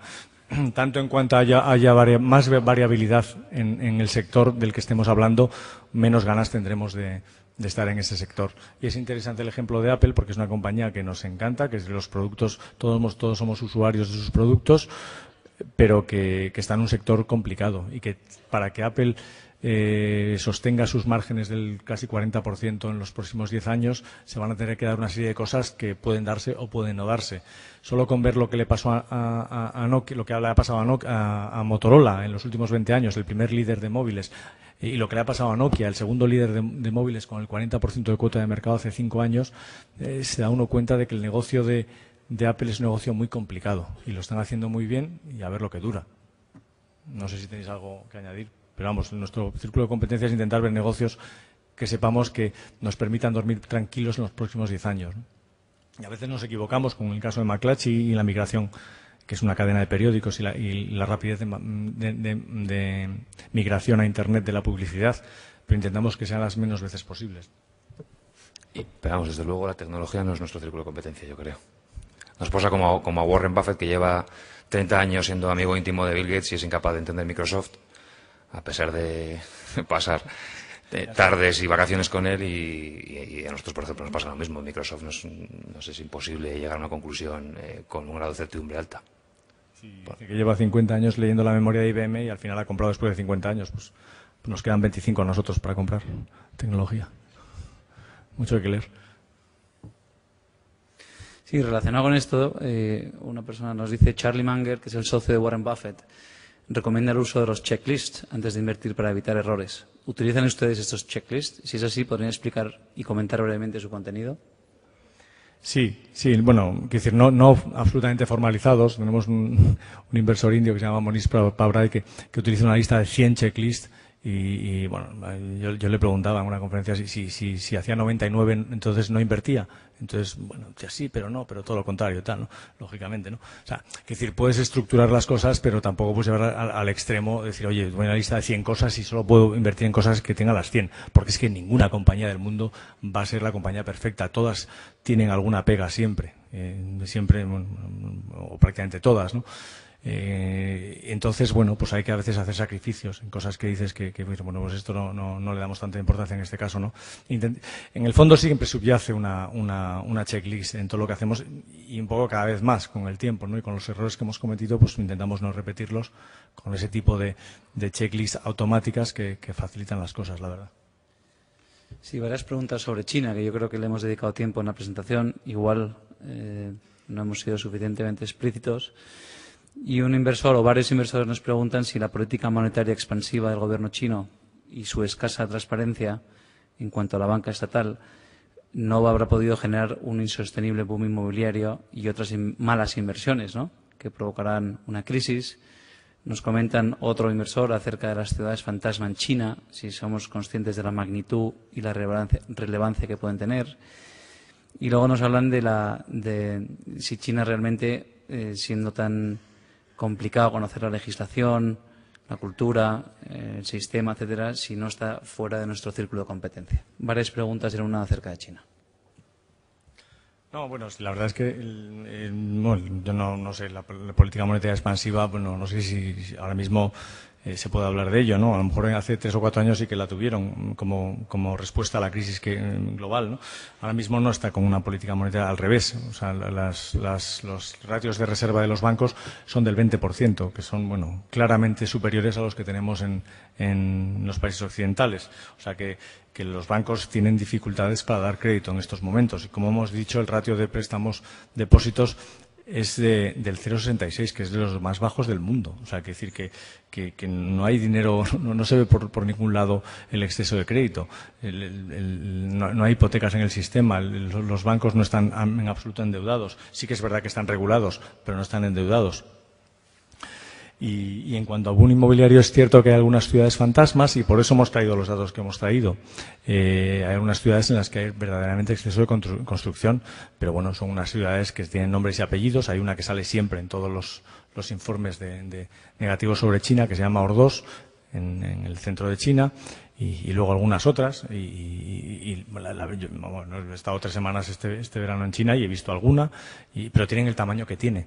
Ahora mismo es imposible encontrar una oficina en Pekín y Shanghái. O sea, están absolutamente llenas las oficinas. Las tasas de ocupación son del 90 y muchos %.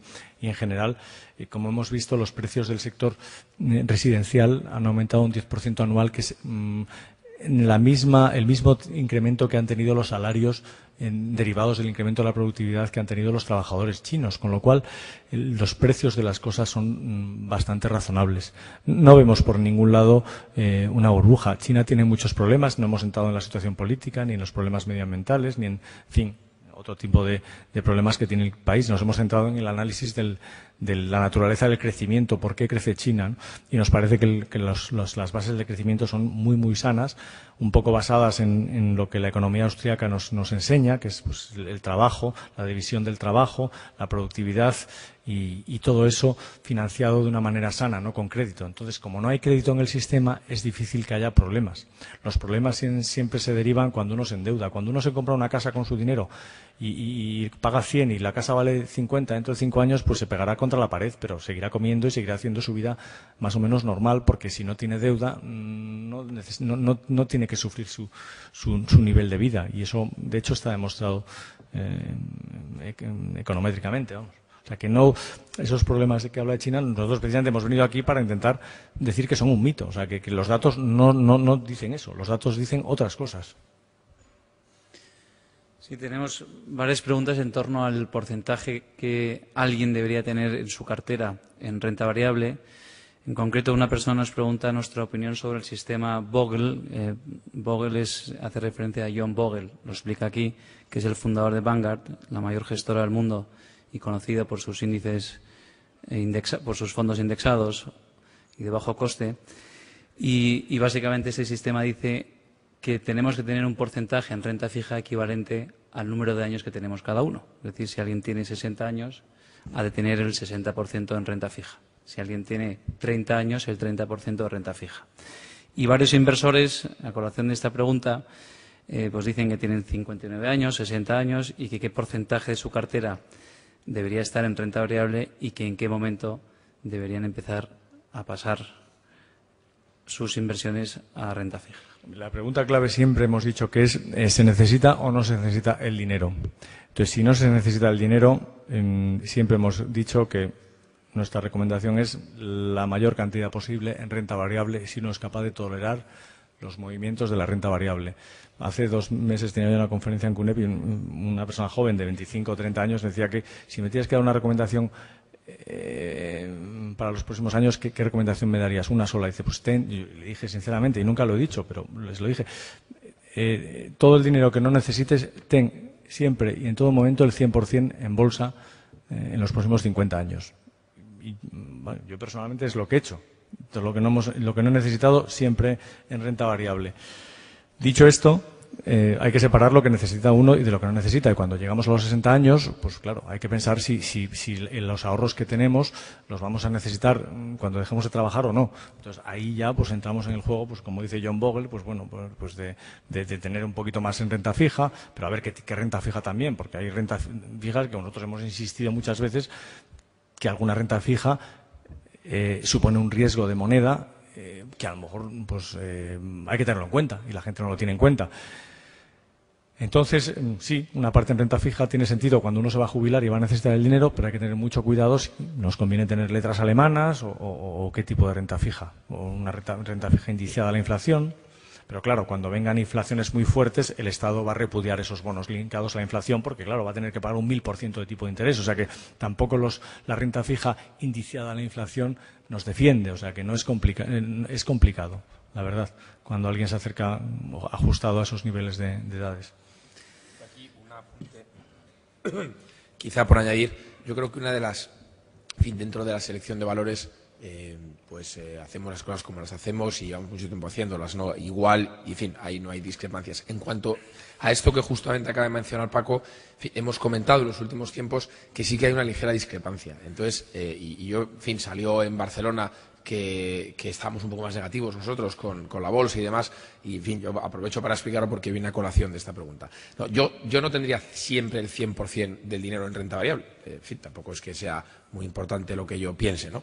Pero sí que quiero hacer eco de Warren Buffett. Es decir, cuando la bolsa ha tenido subidas muy fuertes, yo creo que es razonable tener una cantidad pequeña siempre, en algún activo de renta fija, no como los de ahora. El activo de renta fija en general se dice que es el activo libre de, en fin, que te da un retorno libre de riesgo. Hoy, como bien dice Warren Buffett en su carta, los bonos son activos que te dan un riesgo libre de retorno, digamos, ¿no?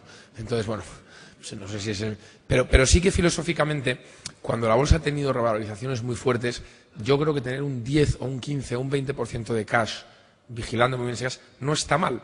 Y me hago eco de cuando Warren Buffett decía, hombre, es que estar preparado para hacer algo de repente muy rápido, ¿no?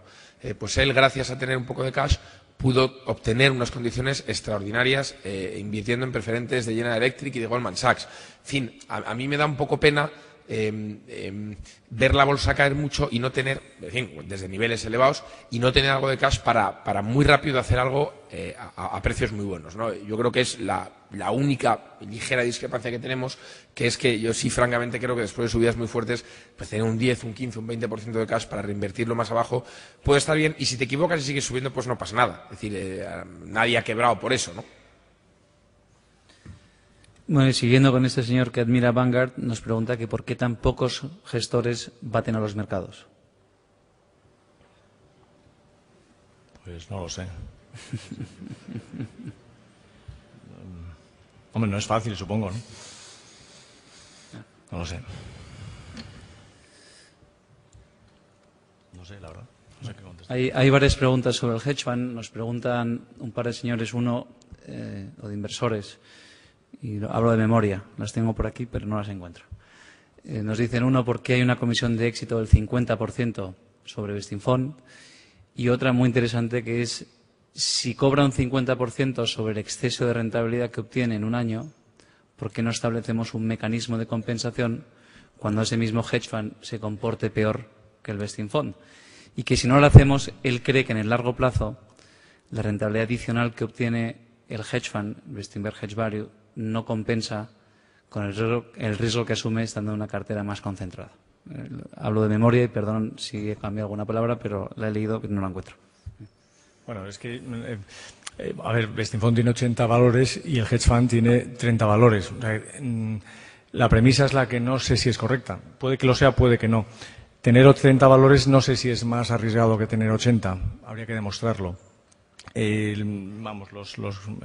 Los economistas que han analizado la diversificación indican que una cartera de 8 o 10 valores ya está diversificada en un 90 y tantos %. Es decir, por encima de 10 valores no aporta nada a la diversificación.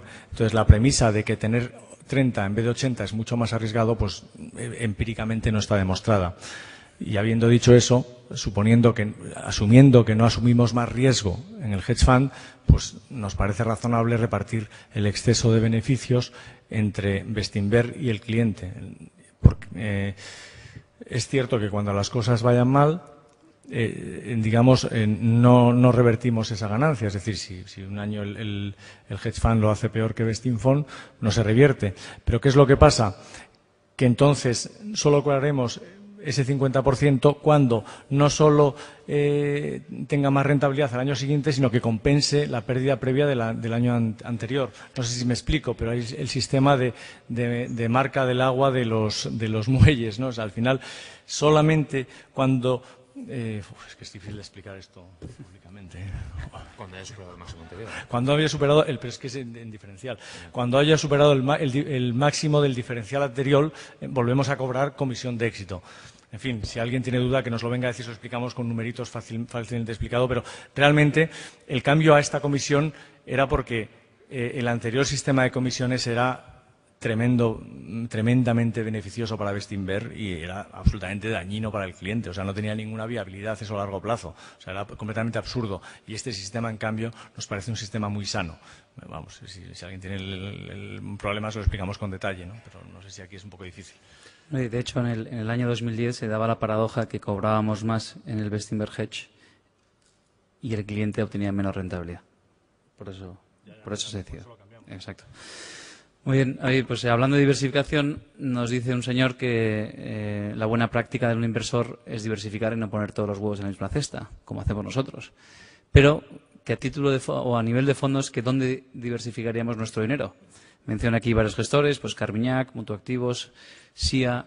Esto se une con otra pregunta en Unience, en el que nos dice que si seguimos teniendo la misma opinión que tuvimos el comentario que tuvimos hace 3 o 4 años acerca de SIA. Fairholme, Jackman, es decir, gestores y cuál es nuestra opinión al respecto de esa diversificación. No, sí, hay muchos gestores y Tweedy Brown, los que han comentado, Tweedy Brown, hay unos en Aviva en España, me parece que lo hace bastante bien también. O sea, hay gente en el mercado que sí, que es gente que a la que se puede confiar el dinero, tanto en España como fuera de España, sobre todo fuera de España. El mercado español es relativamente pequeño y nosotros, vamos, tú y Brown, americanos, hay muchos que están en condiciones de aportar valor. Y si alguien está interesado, os los comentamos. Nosotros en una lista en Bestinver y a todos los clientes se las comentamos. En cuanto a SIA, pues la verdad es que, por otra parte, el caso de SIA nos hace pensar que tampoco queremos incidir mucho en la recomendación, porque hablamos bien de SIA. Y ahora, bueno, pues los resultados no han sido muy buenos y al final, pues tampoco sabes muy bien cómo gestiona un tercero, ¿sabes? Porque no sabes el día a día de cómo hacen las cosas. Entonces, pues, puedes dar una opinión que a veces puede ser un poco alegre, ¿no? Entonces, no sé si volveremos a repetir y a mojarnos tanto en dar nombres de gestoras públicamente, pero sí, evidentemente, hay muchas en el mercado y encantados de dar nombres a nivel privado porque no es nuestra necesidad y nuestra inquietud que todos los ahorros de todos los clientes estén con nosotros, ¿no? Sí, las siguientes dos preguntas son muy típicas en estas reuniones. Es ¿cuál es nuestra opinión del oro? Si creemos que hay una burbuja en el sector del oro y en general en los commodities. En fin, preguntas sobre el oro. No, dentro de la panoplia de activos reales, el oro está en un extremo, que es el extremo contrario en el que nos movemos nosotros. Nosotros nos movemos en el extremo de las compañías con valor añadido y ventajas competitivas claras. El oro tiene un valor añadido, que es su uso, pero no da ninguna rentabilidad y bueno, si mañana se descubren cientos de yacimientos de oro, pues el precio de oro se colapsará. El oro te defiende muy bien ante las turbulencias monetarias, pero también te defiende la bolsa a largo plazo, sin ninguna duda. De hecho, tenemos una transparencia en nuestra página web que demuestra que en los últimos 200 años la rentabilidad del oro ha sido bastante, ha mantenido la inflación, ha mantenido el poder adquisitivo, que es lo que espera la gente ahora mismo con el planteamiento de que puede el sistema financiero colapsarse, pero ha dado muy poco más de eso.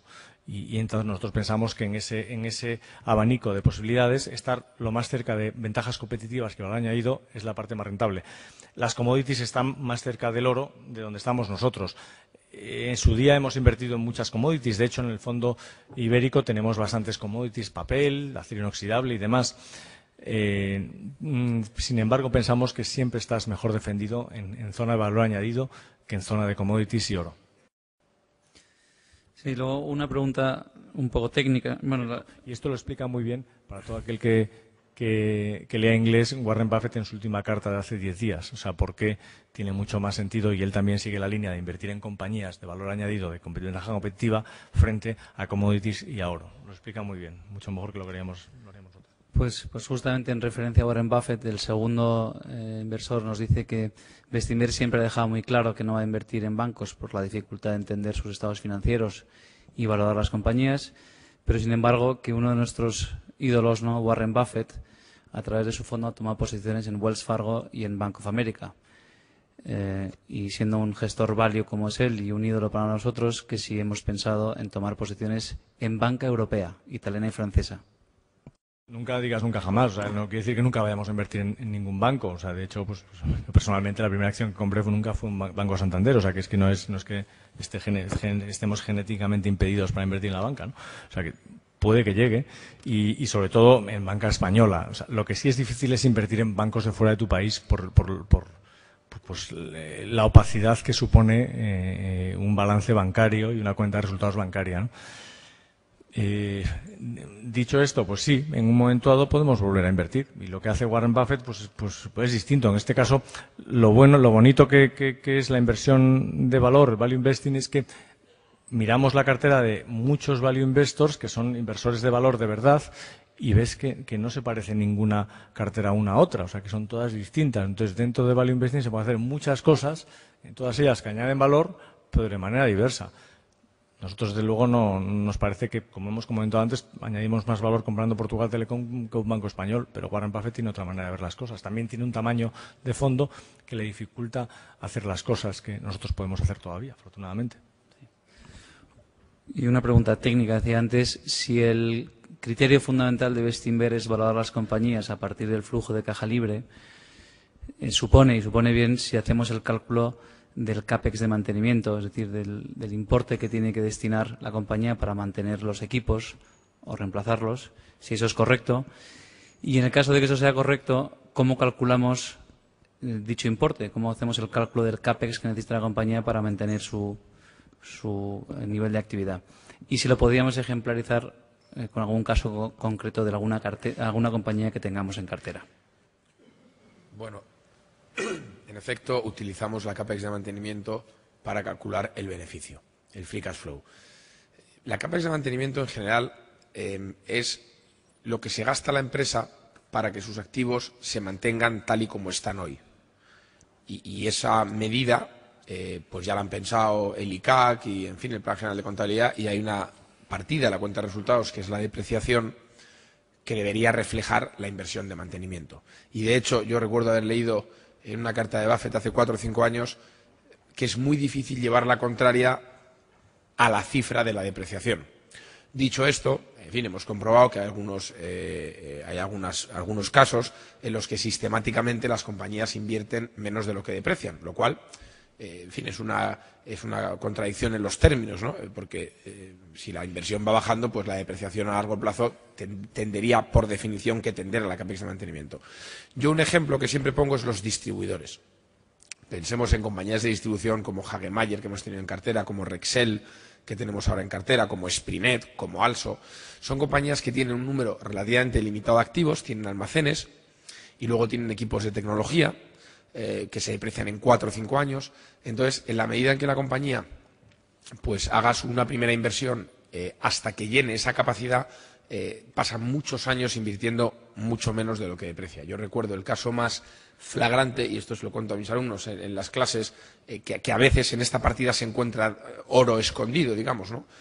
Fue el caso de Sprinet, que recuerdo que en el año 2004 estaba ganando 20 millones de euros o 15 millones de euros y depreciaba 10 y tenía 1 en mantenimiento. Es decir, había casi un 100% del beneficio escondido.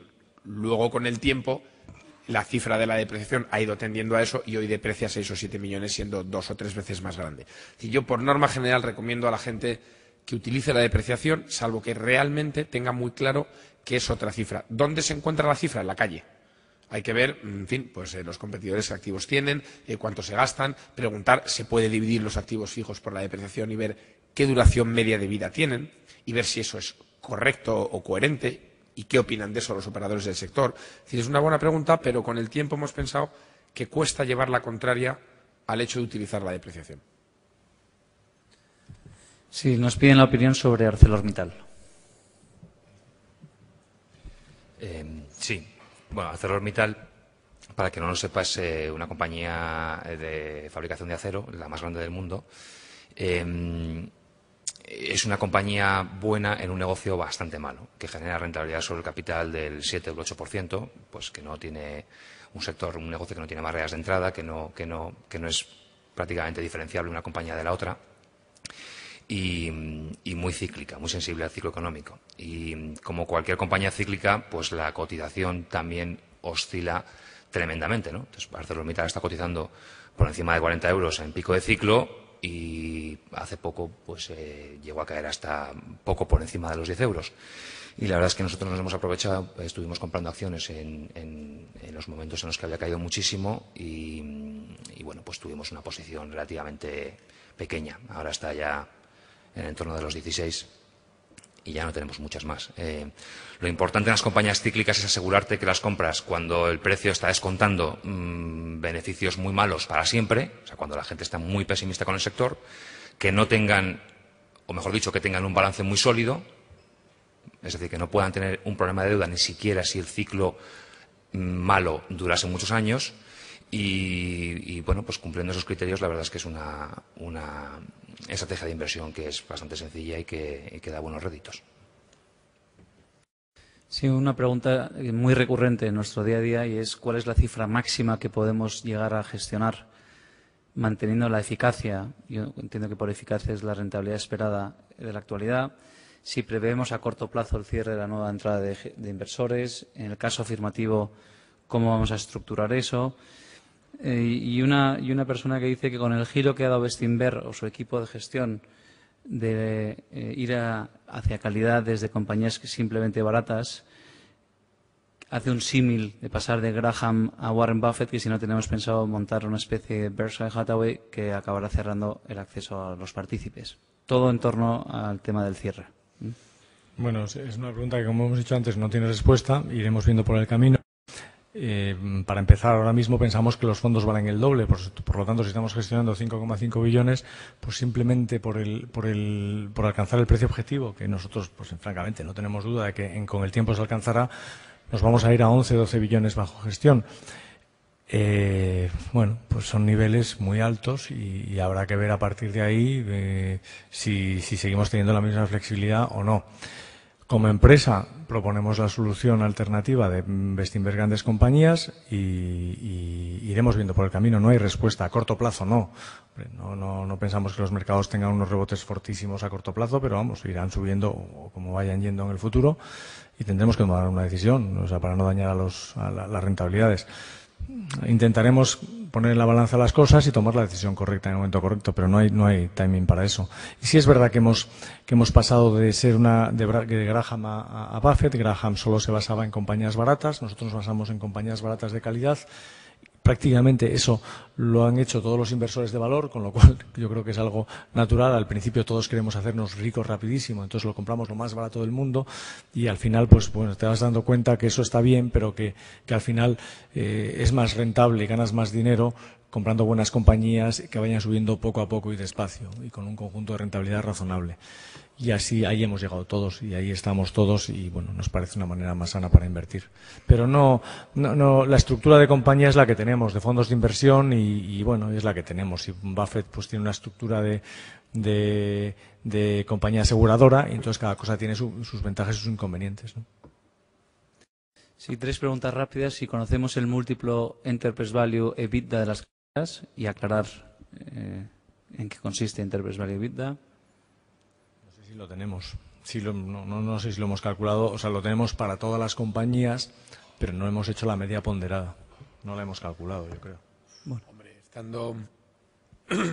estando la cartera 7 veces beneficios y siendo negocios de relativa poca intensidad en capital, que no requieren demasiada inversión de mantenimiento, de media, y estoy tirando de oído, pues yo creo que podemos estar hablando de 5 veces Enterprise Value EBITDA, a lo mejor.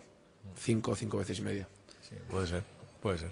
Sí, relacionado con esto, si conocemos la situación de deuda en media de las carteras de Bestinver, de las compañías que están en la cartera de Bestinfond en este caso.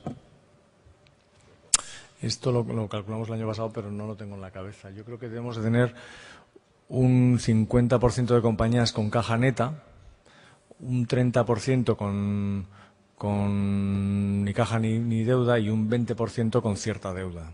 Más o menos deben ser esos los ratios. Es ese. Lo hicimos en noviembre y ese era el dato. Eso. Y la última es que cómo conocemos nosotros los programas de recompra de acciones de las propias compañías, si nos valemos de organismos oficiales, de la CNMV, en fin, que... Bueno, normalmente es información pública. O sea, normalmente no siempre es información pública. Hoy, por ejemplo, salía en el fax diario de una compañía suiza, un broker suizo, pues Schindler, recomprando el 18% de las acciones la semana pasada, el 18% del volumen diario la semana pasada de sus acciones preferentes. Bueno, pues es información pública. ¿Todavía más? Nos preguntan sobre si volverá a entrar o no BAE y Finmecánica en la cartera. Aquí los ha. Es posible, claro, por supuesto. Son compañías que en algún momento hemos estado en la cartera. En alguna de ellas hemos tenido bastante suerte en nuestra manera, vamos a llamarlo así, en nuestras decisiones de compra y venta. Sí, por supuesto que son compañías que pueden ser factibles de entrar en la cartera. Un par de preguntas sobre el funcionamiento de los fondos.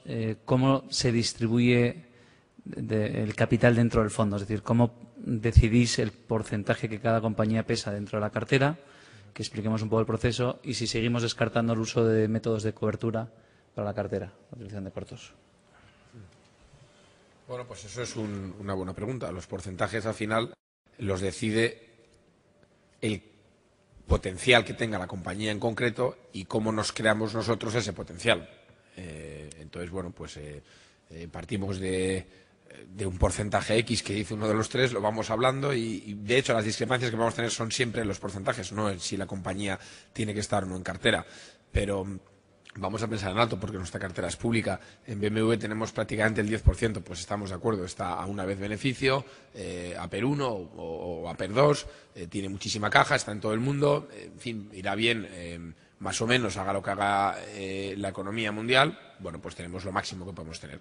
En Thales, pues lo vemos casi igual de claro, pero es un sector donde hay una cierta injerencia política que hay que tener en cuenta y entonces en vez del 10 pues tenemos el 6 o el 7. Es decir, no es un proceso absolutamente científico, pero sí que básicamente recoge el potencial de revalorización de la compañía y lo buen negocio que sea, la calidad del negocio y cómo nos creamos esa calidad, digamos.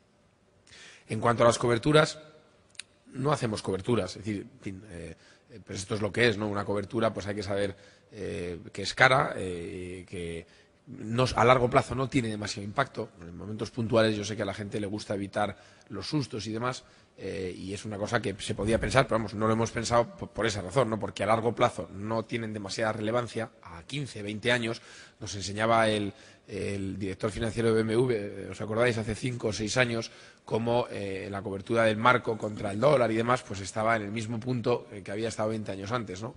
Bueno, para quien invierta 20 años, la cobertura puede resultar un poco cara. Para la gente que quiere evitarse sustos, pues es posible que a lo mejor puedan ellos hacer la cobertura por su cuenta, ¿no? Pero nosotros en principio no tenemos pensado hacerlo.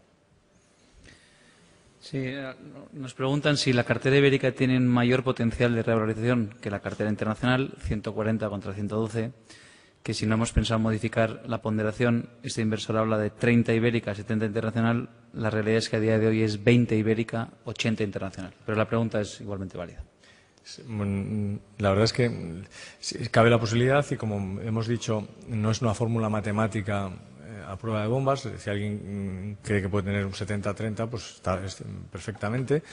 Y la verdad es que nosotros estamos proponiendo 80-20 porque la calidad de las compañías globales es extraordinaria, con un 42% de retorno sobre el capital. Negocios muy buenos. La cartera ibérica está muy barata, pero son compañías de peor calidad, más orientadas hacia las commodities, con menos barreras de entrada para entrar competidores en sus negocios.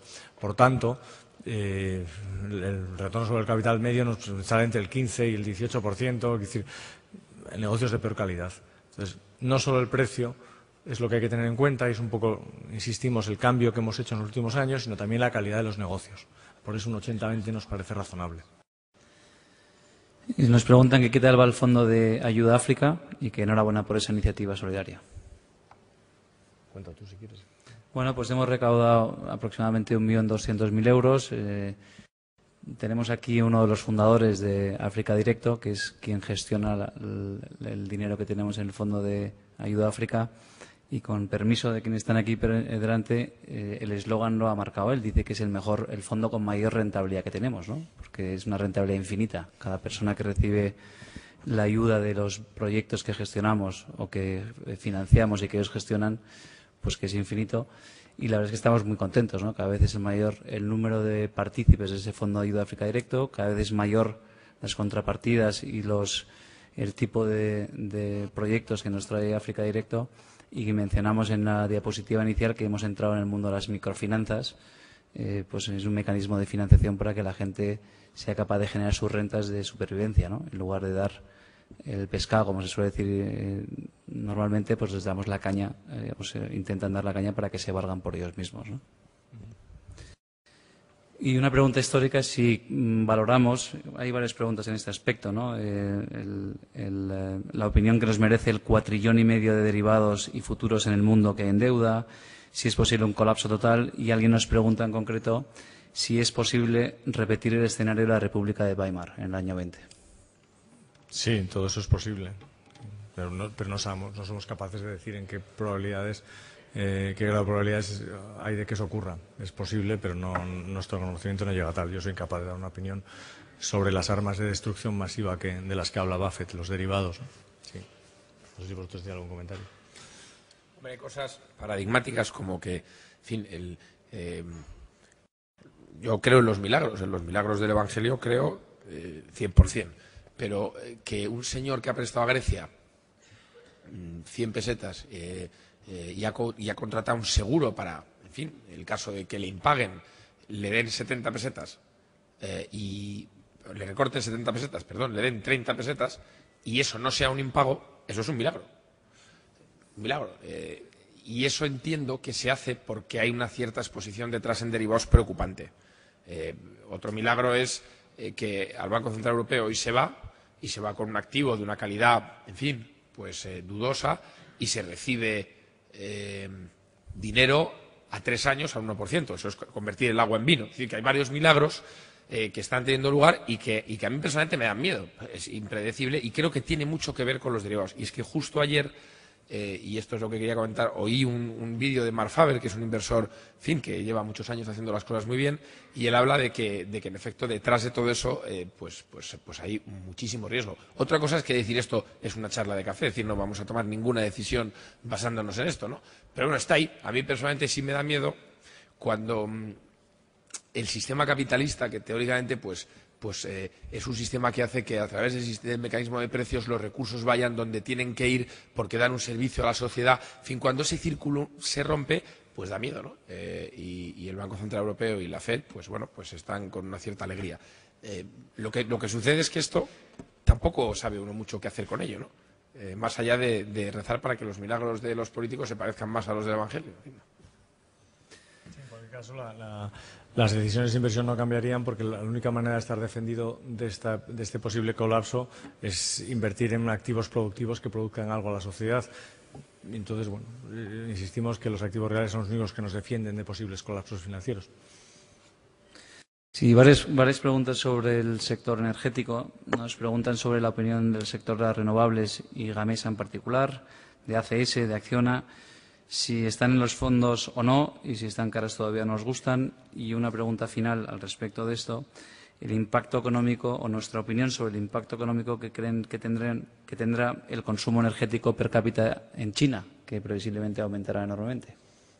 Bueno, en el mercado de turbinas energéticas en el que está Gamesa, pues lo que ha pasado es que la demanda no está creciendo tan rápidamente como se preveía y que el mercado, digamos que los competidores chinos están verdaderamente teniendo un impacto en el mercado tremendo. Es un poco lo que hemos venido hablando antes del trabajo de Minkun, de Herman en China, o sea, ver el impacto que las compañías chinas tienen en nuestros negocios en Europa, ¿no? En este caso ha sido muy claro el impacto, ¿no? En cuanto a los operadores de parques eólicos, cada uno tiene su valoración. ACS, Acciona, en alguna ACS vía Alba, ahora mismo, somos accionistas de Alba, está en cartera a través de Alba. Acciona ha estado el año pasado en cartera, ahora mismo no está. Pero vamos, son compañías que pues, entran o salen de la cartera en la misma medida que las alternativas, o que estén más interesantes y más atractivas que las alternativas. Hay que tener en cuenta que el fondo ahora mismo ibérico vale un 120% más, o sea que una compañía, como puede ser el caso de ACS o de Acciona, que valgan el 50 o 60% más, no están lo suficientemente atractivas como entrar en el fondo en este momento, pero esto puede cambiar de aquí a unas semanas, vamos. Sí, una pregunta es ¿por qué no domiciliamos nuestros fondos en Luxemburgo? Bueno, es que tenemos ya fondos, digamos, clónicos domiciliados en Luxemburgo, ¿no? O sea, que tenemos, el cliente cabe la posibilidad de invertir en Luxemburgo si prefiere invertir en ese marco legal. Y ya vamos acabando, quedan ya muy pocas preguntas. Dice, además de los libros recomendados en la parte de bibliografía de la página web de Bestinver, si nos podrían recomendar un par de libros concretos sobre valoración de empresas y gestión de empresas o alguna carta de algún consejero delegado de alguna empresa europea que merezca la pena leer por su contenido didáctico. Yo sobre análisis de empresas recomendaría los libros que hemos comentado que creo que están en la página web, pero es que para nosotros son los más interesantes. O sea, si uno lo ha leído esos, pues habrá que hablar. Pero el de Pat Dorsey y el de son libros en inglés, sencillos, pero en inglés, de Pat Dorsey y de Bruce Greenwald, sobre análisis de ventajas competitivas. Son muy útiles a la hora de analizar las barreras de entradas en los diferentes sectores, cuáles son sostenibles y cuáles no. Entonces, esos dos libros sobre ventajas competitivas. En cuanto a libros de estrategia y demás, sinceramente, se va a publicar en España, y de hecho una de las ideas era traerlo para esta conferencia, y si no la traeremos para la conferencia del año que viene, en español los ensayos de Warren Buffett, que es una compilación de todas sus memorias anuales en los últimos, bueno, desde que ha empezado, 30 o 40 años, agrupadas por áreas de interés. Bueno, a mí me parece que es un libro interesantísimo, lo hemos vuelto a releer, yo lo he vuelto a releer y la verdad es que es didáctico para la inversión, para el mundo de la empresa, para el mundo de la gestión, para todo lo que tenga que ver con lo que él ha estado haciendo a lo largo de su vida y las múltiples aplicaciones que eso puede tener. Bueno, la última genérica y luego hay 3 preguntas personales para cada uno de vosotros. Y es sobre Japón. Si se puede seguir emitiendo divisa como en Japón eternamente y que la divisa sube y se aprecia durante décadas, que es el caso de Japón. Y si no nos da miedo el escenario de una posible inestabilidad de las finanzas públicas en Japón, sus elevados déficits, etcétera, y que muchos analistas prevén como una gran catástrofe, ¿no? Que podría ser un evento que se produzca en los próximos años. Sí, las monedas tienen la característica de que pueden estar sobrevaloradas o infravaloradas durante muchos años, y es el caso del yen. Puede ocurrir. Al final las cosas vuelven a su sitio, ¿no? Pero sí que parece que está sobrevalorado y lleva así un tiempo. No podemos decir mucho más que eso. Nosotros no somos analistas de divisas y no le dedicamos mucho tiempo a las divisas. Sí que puede ocurrir permanentemente. Y es cierto que hay mucha deuda en el sistema japonés que hasta ahora ha sido soportada por el ahorro interno, pero puede ocurrir que el ahorro interno, bueno, de hecho tiene pinta de que va a ocurrir en los próximos 2-3 años.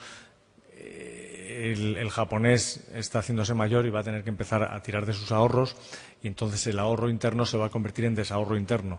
Entonces, en cuanto Japón necesite salir al exterior a por recursos, pues va a tener a lo mejor un problema. Sí, es cierto. Estamos de acuerdo con ese punto de vista. Penúltima es si habéis conseguido que el profesor Huerta de Soto por fin invierta en Bestinver y si creemos que los bancos deberían tener un ratio del 100%. Bueno, es que no podemos dar información de un cliente aquí, no sabemos. O sea, puede que sí, puede que no, que haya invertido. Bueno.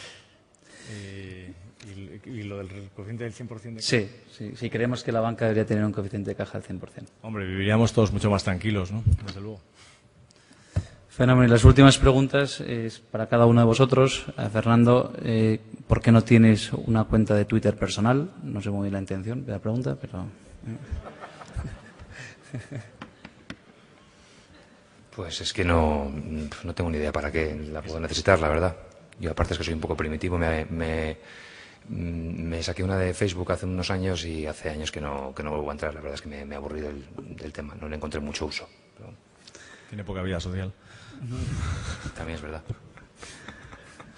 A Álvaro, más bien a su mujer, que se ha levantado y se ha ido hace 2 minutos. Si te vas a comprar una casa, por fin, y si la hipoteca será tipo fijo. Hombre, pues si me comprara una casa, desde luego que me encantaría tener la hipoteca tipo fijo. Aunque eso suponga pagar un poco más a algunos años. Pero vamos, el tipo fijo que me gustaría que me dieran probablemente no me lo darían. Y como mi mujer se ha ido, pues ya no voy a responder al otro. Hombre, los precios han caído ya y en fin, comprarse una casa no es solamente una decisión estrictamente financiera. Es, en fin, hay que ir siguiendo a la familia y la nuestra va creciendo, espero que ya no mucho más, pero vamos, yo ahora si encontráramos un activo que estuviera bien, sí que creo que ya, como bien ha explicado Paco antes, la corrección gorda ya se ha producido y ahora ya pues que te cuadre, ¿no? Y la última para Paco, que es que ¿para cuándo su primer libro? Para nunca. Todo lo que me gusta leer, odio escribir, con lo cual no creo que nunca. Pues nada más. Muchas gracias.